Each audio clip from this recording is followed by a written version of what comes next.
그러므로 생각하라. 너희는 그때 육체로는 이방인이요 손으로 육체에 행한 할례를 받은 무리라 칭하는 자들로부터 할례를 받지 않은 무리라 칭함을 받는 자들이라. 그때 너희는 그리스도 밖에 있었고 이스라엘 나라 밖의 사람이라. 약속의 언약들에 대하여는 외인이요 세상에서 소망이 없고 하나님도 없는 자이더니 이제는 전에 멀리 있던 너희가 그리스도 예수 안에서 그리스도의 피로 가까워졌느니라. 그는 우리의 화평이신지라. 둘로 하나를 만드사 원수된 것 곧 중간에 막힌 담을 자기 육체로 허시고 법조문으로 된 계명의 율법을 폐하셨으니 이는 이 둘로 자기 안에서 한 새 사람을 지어 화평하게 하시고 또 십자가로 이 둘을 한 몸으로 하나님과 화목하게 하려 하심이라. 원수된 것을 십자가로 소멸하시고 또 오셔서 먼 데 있는 너희에게 평안을 전하시고 가까운 데 있는 자들에게 평안을 전하셨으니 이는 그로 말미암아 우리 둘이 한 성령 안에서 아버지께 나아감을 얻게 하려 하심이라. 그러므로 이제부터 너희는 외인도 아니요 나그네도 아니요 오직 성도들과 동일한 시민이요 하나님의 권속이라. 너희는 사도들과 선지자들의 터 위에 세우심을 입은 자라. 그리스도 예수께서 친히 모퉁이 돌이 되셨느니라. 그의 안에서 건물마다 서로 연결하여 주 안에서 성전이 되어가고 너희도 성령 안에서 하나님이 거하실 초소가 되기 위하여 그리스도 예수 안에서 함께 지어져 가느니라. 오늘 이 에베소서 2장 11절부터 22절까지의 말씀은 이 에베소서의 이 말씀을 받은 이 에베소 교회의 성도들이 어떻게 그리스도 안에서 하나가 될 수 있었는가를 말하고 있습니다. 특별히 이제 에베소 교회는 이제 이방인과 유대인, 어떻게 보면은 물과 기름과 같이 서로와 서로를 멸시하고 적대시하는 그런 관계 가운데 새롭게 그리스도 안에 한 공동체, 믿음의 공동체가 세워진 거죠. 예수 믿는 건 유대인이나 이방인이나 다 똑같기 때문에 유대인이나 이방인이나 다 그리스도 안에 여기 오늘 말씀의 대로 보면 하나님의 권속, 한 권속 19절에 나오죠. 너희들은 이제부터 외인도 아니고 나그네도 아니고 성도들과 동일한 시민이고 하나님의 권속, 권속이라는 건 집안 사람이란 뜻입니다. Members of the household of God. 그래서 하나님 집안의 멤버들이다, 권속들이다, 이런 뜻이죠. 그래서 하나가 되는 이 놀라운 이 역사, 이거는 사실 이제 에베소에 있는 이게 교회가 세워져서 이방인과 유대인이 하나가 될 수 있다는 것 자체가 기적이라는 것이죠. 왜 그러냐면 이방인과 유대인들은 절대 하나 될 수 없는 차이가 너무나 큰 관계였기 때문에 그렇습니다. 여러분, 사람이 이제 서로 관계가 좋을 때, 또 한 마음과 한 뜻이 돼서 같이 이렇게 지낼 때는 큰 문제가 없습니다만 항상 그렇게만 살 수가 없습니다. 우리는 우리 안에 있는 이 아담으로부터 시작된 이 죄성 때문에 어디를 가든 갈등을 일으키고 갈등을 안고 살게 되어 있습니다. 갈등의 원인은 뭐냐? 다르다는 것이죠. 너의 생각과 내 생각이 다르고 너의 생활 방식과 나의 생활 방식이 다르고 너의 가치관, 내가 중요하게 여기는 가치관과 내 가치관이 다르다는 겁니다. 이게 다른 것을 내가 포용할 수 있으면 큰 문제 삼지 않고 갈 수 있습니다. 근데 다른 게 정말 도저히 수용할 수 없는 다름이다. 그러면 갈라서야 되는 거죠. 보지 말아야 되는 관계가 됩니다. 더 이상 함께 할 수 없는 관계가 됩니다. 그래서 이제 우리가 이 땅을 살아가면서 이 다름, 차이를 어떻게 관리하고 내가 어떻게 수용할 수 있는가가 주변 사람들과 평안한 관계를 유지하고 주변 사람들과 평안한 은혜의 관계를 잘 지켜갈 수 있는, 갈라서지 않고 하나됨을 지키며 나아갈 수 있게 하는 아주 중요한 요소가 되죠. 그래서 우리 인생의 관리는 이 갈등 관리를 어떻게 할 것인가. 가족 간에도 갈등 관리. 처음에는 아무 문제가 되지 않던 사소한 것이 시간이 갈수록 마음이 어려워지고 보기 싫어지고 그다음 도저히 나중에는 견딜 수 없게 되는 거죠. 처음에는 별로 문제가 되지 않는 게 왜 갈수록 문제가 될까? 나는 그때는 괜찮았는데 왜 지금은 그게 문제가 될까? 그럼 이제 갈등 자체가 이제 점점점 자라서 도저히 견딜 수 없게 만드는 갈등으로 커갔기 때문에 그런 건지, 아니면 예전에는 내가 이 갈등을 수용할 만했는데 이제는 더 이상 이 갈등을 내가 수용할 수 없을 정도까지 내 상태가 좋지 않아졌는지. 그러니까 갈등도 성장하고 작아지고 줄어들기도 하고, 나도 성숙하기도 하고 미성숙하기도 하고. 그래서 이 갈등을 내가 어떻게 관리하는, 그래서 우리는 둘 다를 놓고 기도해야 됩니다. 갈등 자체를 놓고도 기도해야 되고, 이 갈등을 다루고 바라보는 나 자신을 위해서도 또 상대방을 위해서도 기도해야죠.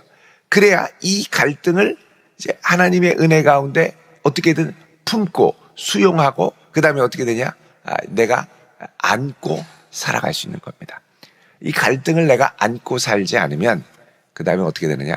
견디지 못하고 뛰쳐나가든지, 아니면 대판 싸우고 말도 안 하든지 이렇게 되는 거죠. 그래서 이 갈등 앞에 어떤 태도를 취하느냐가 성도로서 성숙한 성도냐 성숙하지 않은 성도냐를 가름할 수 있는 거죠. 자, 오늘 이 에베소에서는 우리는 이 갈등의 문제 앞에 이 세상 사람들과 똑같이 대하는 사람이 아니라 다른 방식으로 부름받은 사람이라는 것을 말씀하고 있습니다. 그 키워드가 뭐냐면 15절에 나오는 새 사람이라는 거죠. 예수 안에 생긴 한 새 사람을 지어, 이렇게 돼 있죠. 우리가 새 사람으로 그리스도 안에서 지음받아서 내 주변에 있는 모든 이들과 어떻게 하냐? 화평하게 하셨다라고 그럽니다. 그래서 이 그리스도 안에 부름받은 우리들은 이 갈등의 문제 앞에 세상 논리와 똑같이 대응하는 사람이 아니라 예수 그리스도의 십자가 안에서 새롭게 피조된, 누구든지 그리스도 안에 있으면 새로운 피조물이라고 그러죠. 새로운 피조물, 한 새 사람. 새 사람은 new kind of person. 그래서 새 인류라는 뜻입니다. 새 인류. 인류가 새롭게 탄생한 겁니다. 예수 안에서 이 갈등을 향해서 새롭게 반응하는 새로운 인류로 만드셨다는 거죠. 자, 그게 어떻게 가능했느냐? 십자가를 통해서 가능했다고 말씀합니다. 11절에 보면 오늘 본문으로 와서 그러므로 생각하라 너희는 그때에, 자, 그때는 과거입니다. 이전에 우리가 갈등을 다루던 방식, 그 과거에는 육체로는 이방인, 손으로는 할례받지 않은 무리. 그래서 할례받은 무리로부터 너희들은 할례받지 않은 무리다라고 칭함을 받았다. 그러니까 할례받은 유대인들이, 저 무할례자들, 이 말은 아주 경멸하고 언약 밖에 있는 구원받지 못할 아주 개와 돼지와 같은 아주 비천한 사람들로 분류를 받았죠. 그래서 둘이 뭐 말도 섞지 않고 밥도 같이 안 먹고, 왜? 밥을 같이 먹으면 이 음식법 규례에 얽매여 가지고 접촉이 돼 가지고 나도 더러워지거든요. 유대인들도 더러워지거든요. 그러니까 이게 이방인들과 유대인들은 이제 소위 상종을 하지 않는 관계였습니다. 상종. 비즈니스로 같이 뭐 좀 잠깐 하는 거 외에는 사는 것도 다르고 먹는 것도 다르고 자는 것도 다르고 입는 것도 다르고 나를 지키는 것도 다르고 모든 게 다 달랐습니다. 생활 방식 자체가 너무나 달랐죠. 자, 12절에 또 얘기합니다. 그때 너희는 그리스도 밖에 있었고 이스라엘 나라 밖의 사람이라. 그리스도 예수를 믿지 않는, 메시아를 모르는 이방인이었고 이스라엘의 언약과 전혀 상관없는 사람들이었다. 약속의 언약들에 대해서는 외인이요, 하나님이 그의 백성에게 주셨던 이 언약들과는 전혀 상관없이 살았고, 그 다음에 이 세상에서 소망이 없고 하나님도 없는 자였다. 자, 이 세상의 소망, 여러분, 이방인들이 이 세상에서 성도들과 다른 점이 있다면 소망의 종류가 다르다는 겁니다. 사실 이 소망이 어떤 소망이냐에 따라서 사실 우리가 갈등을 뛰어넘는 큰 힘을 얻기도 하죠. 성도는 이 세상 가운데 산 소망을 가진 자이고, 외인들은 이 세상에서 그냥 이 세상의 소망을 가진 자입니다. 산 소망과 이 세상의 소망은 다른 거죠. 산 소망은 리빙 호프입니다. 산 소망. 우리 베드로전서 1장 3절을 잠깐 보겠습니다. 베드로전서 1장 3절.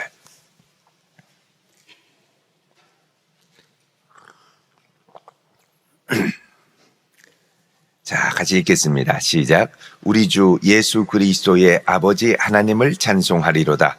그의 많으신 긍휼대로 예수 그리스도를 죽은 자 가운데서 부활하게 하심으로 말미암아 우리를 거듭나게 하사 산 소망이 있게 하시며. 아멘. 자, 예수 그리스도를 죽은 자 가운데서 뭐 하심으로?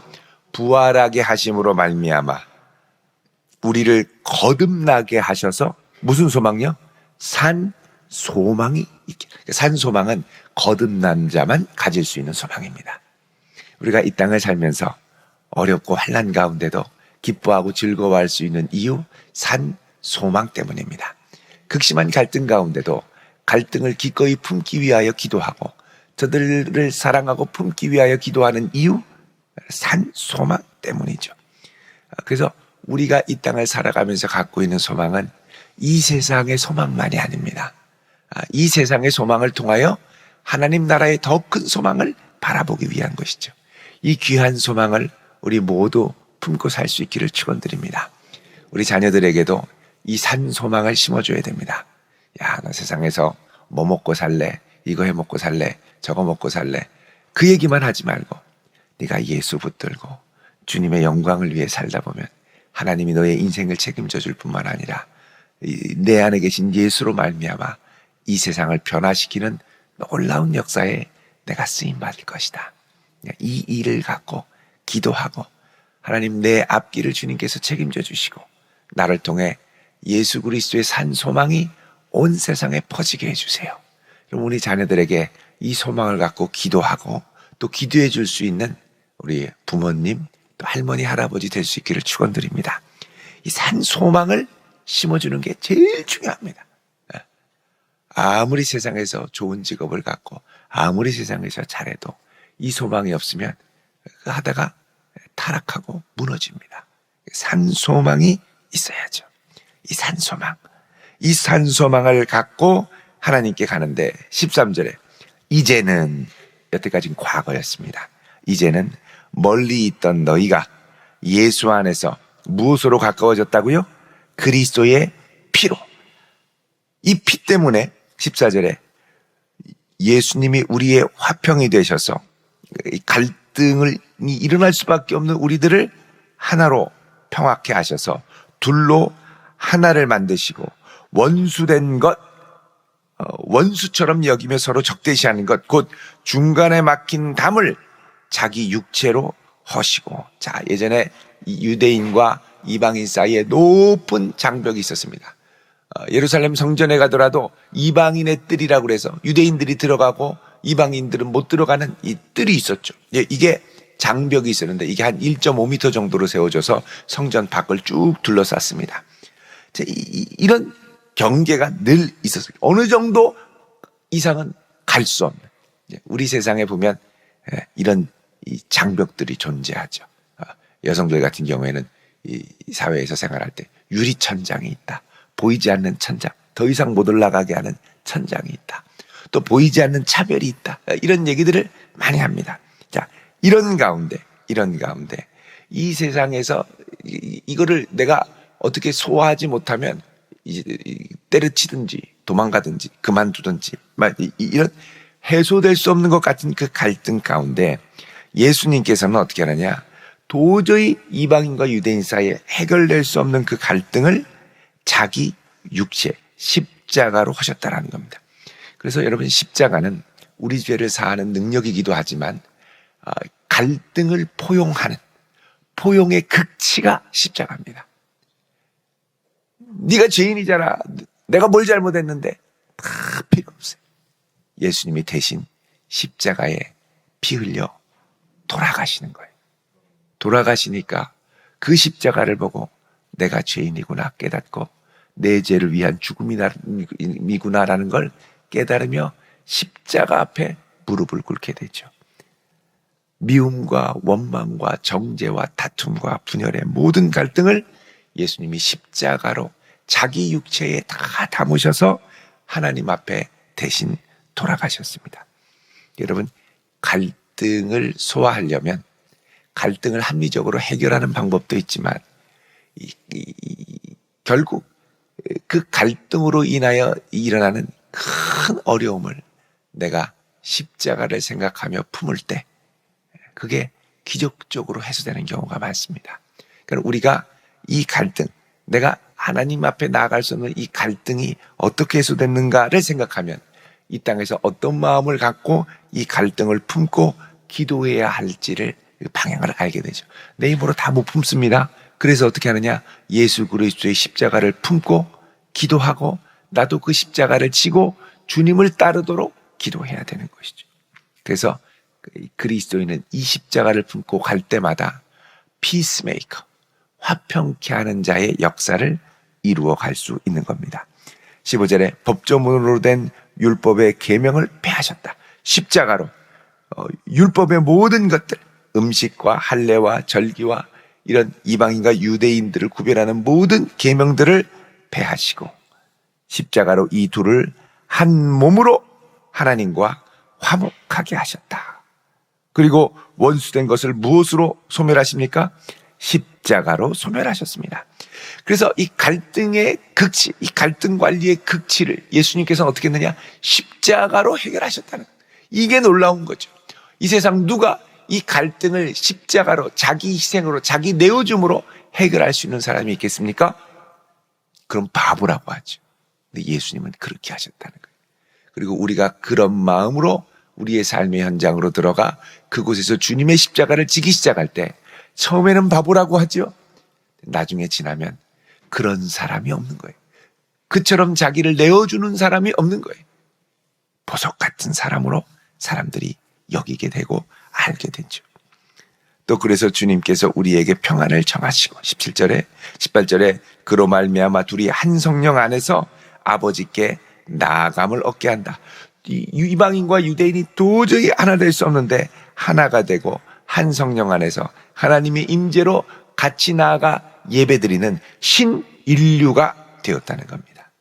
자, 그렇기 때문에 19절에 너희는 이방인들, 예전에 아주 유대인들이 배척했던 이방인들은 외인도 아니고 나그네도 아니고 성도들과 동일한 시민 하나님의 집안 사람들, 권속.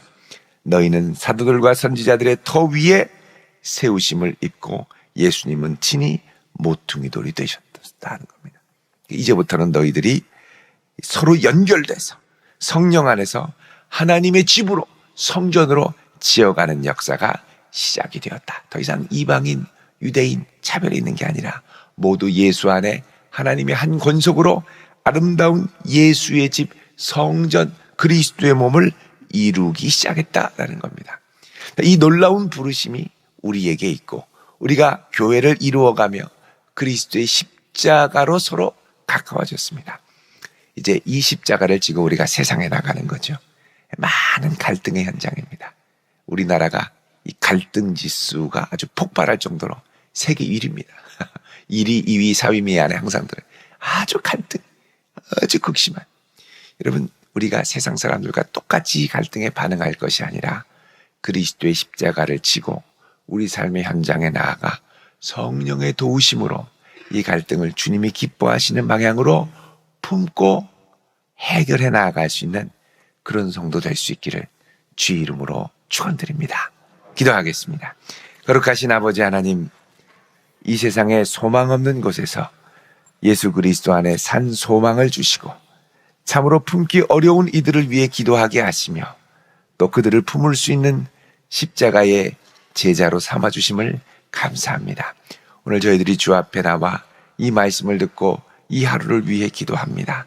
특별히 주님, 많은 갈등과 많은 갈라짐 속에서 저희들 서로를 품고 사랑하는 자로 부르셨사오니 끝까지 품고 예수님의 십자가를 우리도 지고 그 십자가를 생각함으로 사랑하며 인내하는 산소망의 성도로 삼아 주옵소서. 이제 명절이 가까워 옵니다. 하나님, 명절 가운데 많은 갈등 가운데 아직 해소되지 못한 어려움들이 있는 가정들이 있을 터인데, 하나님 특별히 용기를 주셔서 이제는 결단하고, 이제는 품고, 이제는 사랑하여 화목하며 하나 되는 관계가 되게 하옵소서. 예수님의 이름으로 기도하오며 오늘 이 아침 주님 앞에 귀한 믿음으로 예물을 드립니다. 주님, 이 예물 흠양하시고 간절한 기도의 제목에 응답하여 주옵소서. 예수님 이름으로 축복하며 기도드립니다. 아멘.